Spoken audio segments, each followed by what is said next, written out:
Marcus Chen stood in his driveway at 5:47 a.m., coffee steam rising from his travel mug as he watched his Uber approach through the pre-dawn darkness. The house behind him was a testament to modern smart home technology, every lock, camera, sensor, and security protocol bearing his digital fingerprint. What his neighbors didn't fully grasp, and what the Willowbrook Estates HOA was about to learn the hard way, was that their entire luxury-gated community ran on systems he had designed, installed, and maintained for the past 3 years. The irony wasn't lost on him that he was leaving for a cybersecurity conference in Denver just hours after receiving another passive-aggressive email from Patricia Hendricks, the HOA's newly elected vice president and self-appointed neighborhood watchdog. The subject line still burned in his memory. Final note I see. Compliance violations. Immediate action required. Marcus had moved to Willowbrook Estates specifically because the developer promised a tech-forward community where his expertise would be valued, not scrutinized.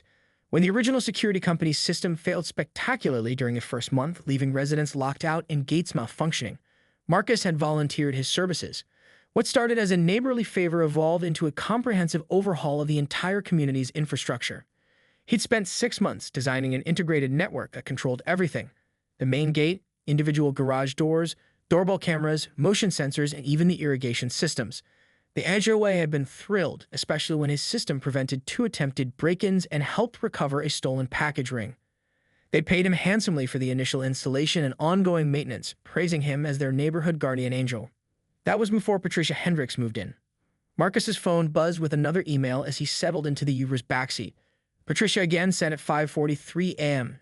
Mr. Chen, your failure to respond to our previous notices regarding your landscaping violations and unauthorized vehicle modifications demonstrates a clear disregard for community standards.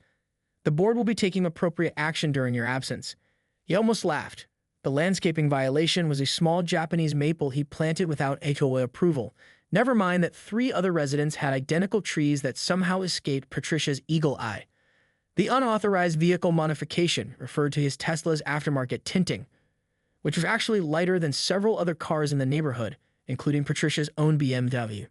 Marcus had tried reasoning with her, even offering to remove the tree and adjust his tinting.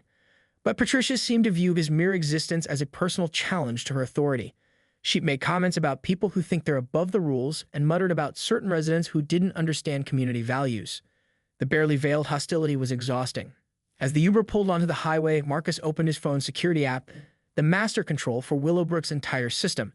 47 homes, each with multiple access points, all feeding into the network he built from scratch. Every door, every camera, every sensor reported to the central server in his basement. The HOA had administrative privileges for common areas, but the core system architecture remained under his control, a detail buried in the technical documentation that the board had approved but clearly never read. 3 days in Denver, he thought, watching his neighborhood disappear in the rearview mirror. 3 days of presentations about network security, threat assessment, and the importance of understanding your digital infrastructure before making enemies of the people who built it. If he'd known what Patricia Hendricks was planning for his absence, Marcus might have turned that Uber around. Then again, maybe it was better this way. Some lessons can only be learned the hard way, and the Willowbrook Estates HOA was about to enroll in the most expensive cybersecurity course of their lives. The trap was set, though Marcus didn't know it yet, and in 68 hours, when he returned home to find his own locks changed and his access revoked, the real education would begin. He stood at his own front door at 11:23 p.m. on Thursday, travel bag slung over his shoulder, staring at the small LED that should have been green.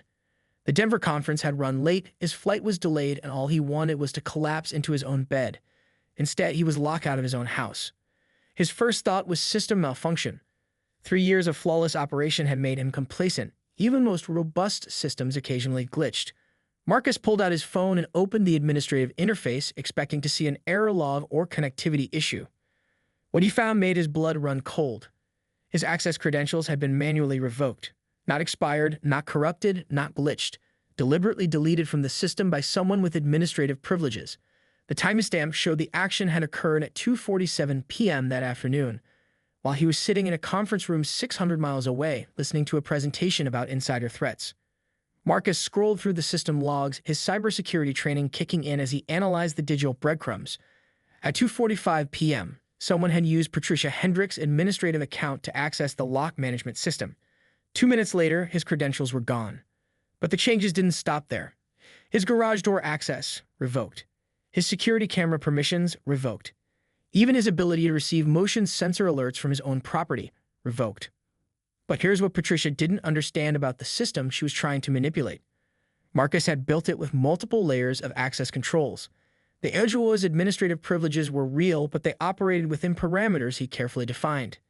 They could manage locks and gates for common areas and even override individual resident access in genuine emergencies, but every action was logged, timestamped, and backed up to multiple servers, including the one in his basement that they had no idea existed. Marcus walked around to his backyard, muscle memory guiding him to a small utility panel hidden behind decorative landscaping. Inside was a manual override he'd installed but never mentioned in his documentation, a backup system designed for exactly this type of scenario. 2 minutes later, he was inside his house, standing in his kitchen, while his computers hummed quietly in the basement below. The first thing he did was check his security cameras. The footage from earlier that day told a story that made his jaw clench with anger. At 1:15 p.m., a locksmith's van had pulled into his driveway. Patricia Hendricks emerged from her own car moments later, followed by 2 men Marcus didn't recognize, ward members based on their self-important postures and clipboard-wielding demeanor. The locksmith looked uncomfortable as Patricia gestured emphatically at Marcus's front door, clearly giving instructions. By 2:30 p.m., they'd changed every lock on his house. Front door, back door, even the basement entrance he used for system maintenance. The locksmith's invoice, which Patricia had carelessly left on his doorstep, showed the work had been authorized by Emergency HOA Resolution 2024-847, immediate lock replacement due to security concerns. Marcus had never seen Resolution 2024-847. A quick search through his HOA correspondence showed it had been drafted, voted on, and approved by the board in an emergency session that morning, a session for which no notice had been given to residents, including him. But the most damning piece of evidence was captured by his own doorbell camera at 2:52 p.m. Patricia, thinking she was being clever, had used her administrative access to try to disable his security system. What she didn't realize was that her actions were being recorded by backup systems she didn't know existed. The video showed her fumbling with her phone, clearly following written instructions someone had given her. She managed to revoke his access, but when she tried to disable his cameras entirely, the system prompted her for credentials she didn't have.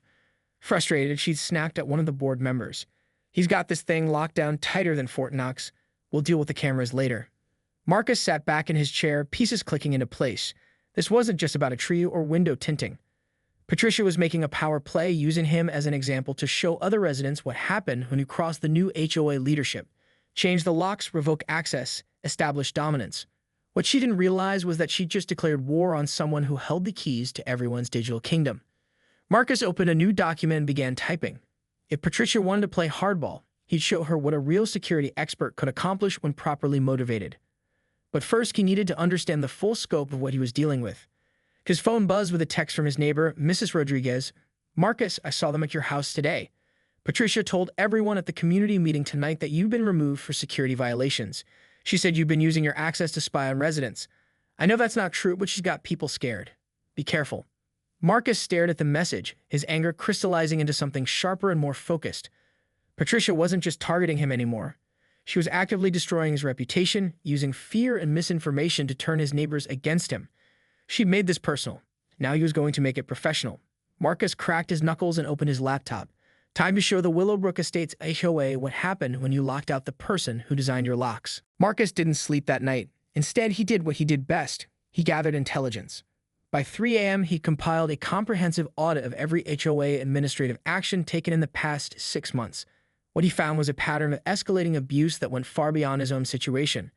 Patricia Hendricks hadn't just targeted him. She'd been systematically harassing residents across the community, using the security system he'd built as her personal surveillance network. The data told a disturbing story. Since Patricia's election to the board in January, there had been a 340% increase in violation notices issued to residents. But the violations weren't random. They followed a clear pattern.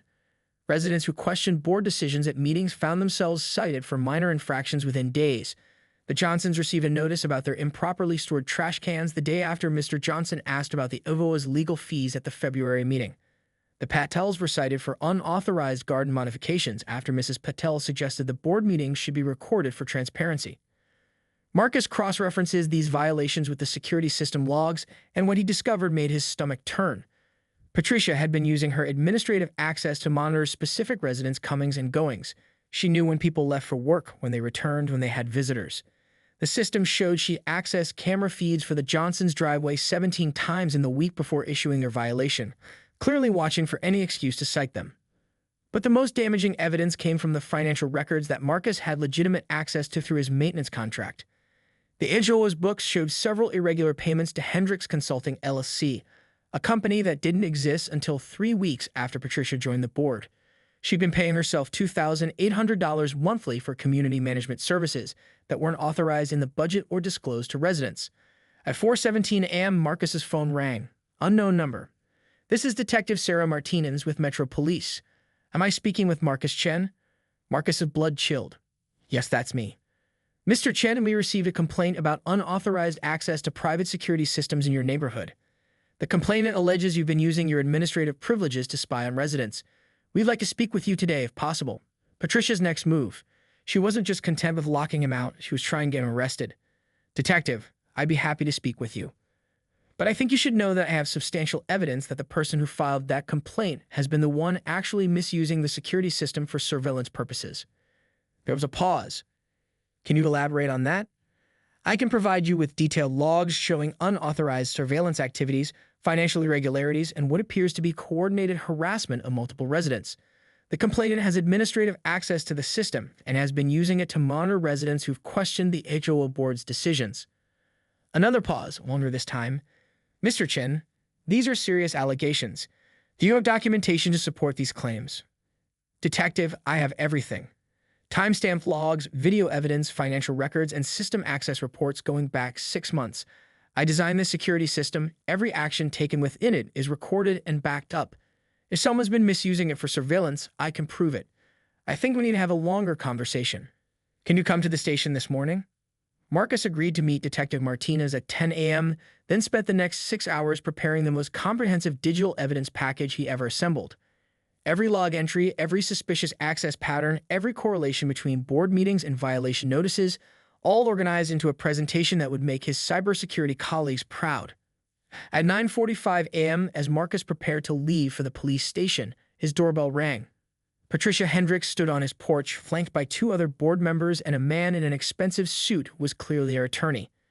"Mr. Chen," Patricia announced loudly, "by order of the Willowbrook Estates Homeowners Association, you are hereby notified that your access to all community systems has been permanently revoked due to security violations and misuse of administrative privileges."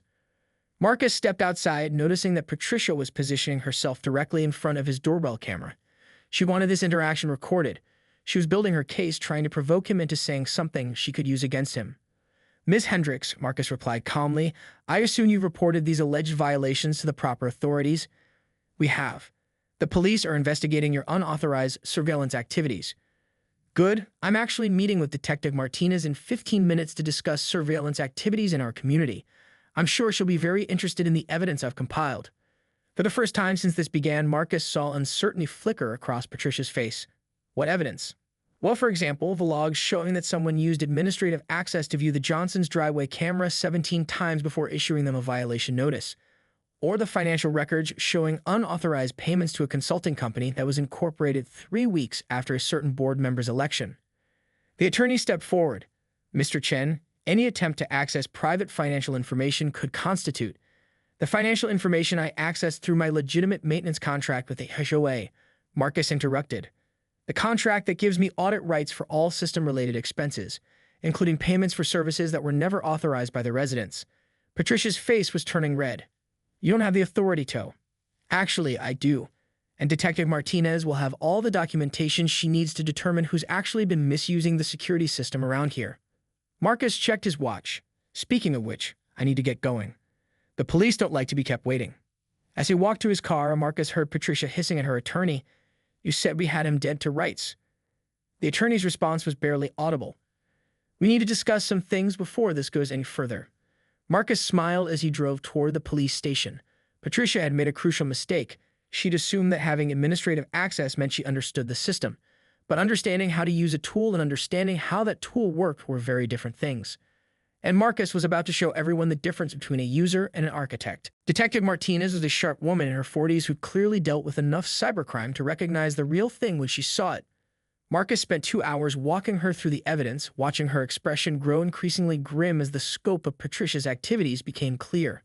"This is extensive," she said, scrolling through the financial records on her tablet. "You're alleging embezzlement, harassment, and illegal surveillance. These are serious criminal charges. I'm not alleging anything, detective. I'm presenting documented evidence. Every action taken within the security system is logged and timestamped. The financial irregularities speak for themselves."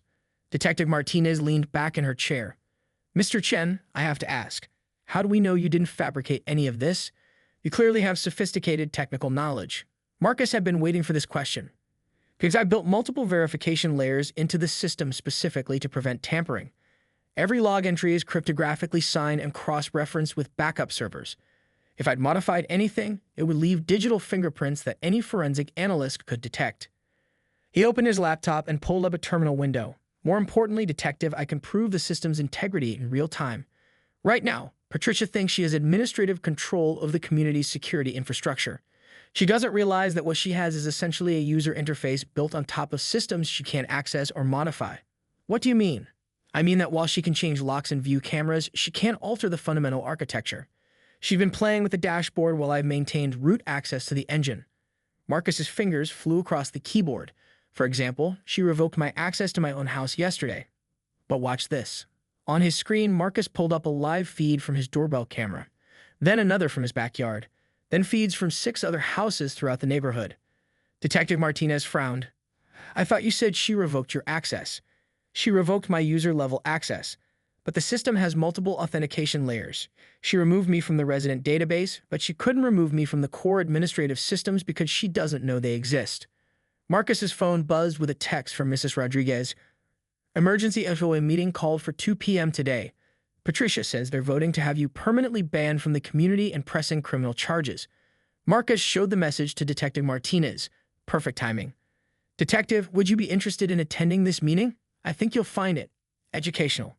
At 1:45 p.m., Marcus walked into the Willowbrook Estates Community Center, laptop bag slung over his shoulder. The room was packed. Clearly, Patricia had made sure word got out about this confrontation. She sat at the head table with 4 other board members and their attorney, looking confident and in control. Until she saw Detective Martinez walk in behind Marcus.